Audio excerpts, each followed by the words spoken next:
नमस्कार, यहाँ हेर्नुहोस् है, डोको बुनाइ है। यो भिडियो चाहिँ किन गरेको भन्दाखेरि चाहिँ अब आउँदो भविष्यमा आउँदो जेनेरेसनमा डोको कसले बनाउने, अब कसले बनाइदिने यस्तो डोको?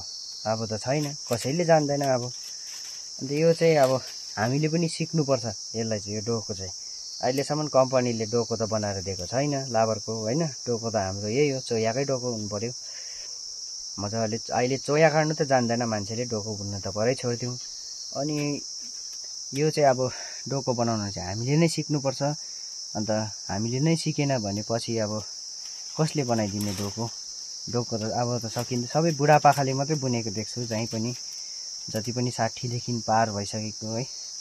अनि अल्लरेपा सायद 1-2 जना होला कतिले जानेको होला, तर हाम्रै गाउँ छरछिमेकमा यसो हेर्दाखेरि चाहिँ छैन। अब डोको बनाउने मान्छे अब छैन अहिले।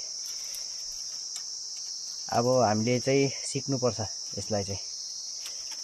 हाम्रो यहाँनिर अङ्गी दाजुले बनाउनु हुँदैछ है। तपाईँले पहिले सानैदेखि बनाउनु भएको? सानैदेखि बनाउनु भएको। सिक्नु टाइम लाग्छ? यो टाइम लाग्छ। गुरु बिना हुँदैन नि, गुरु बिना हुँदैन जे कुरा पनि है। यो चाहिँ अब हामीले पनि सिकौँ भन्नु चाहन्छु भन्दै यो भिडियोलाई चाहिँ यहीँ राख्न चाहन्छु। धन्यवाद।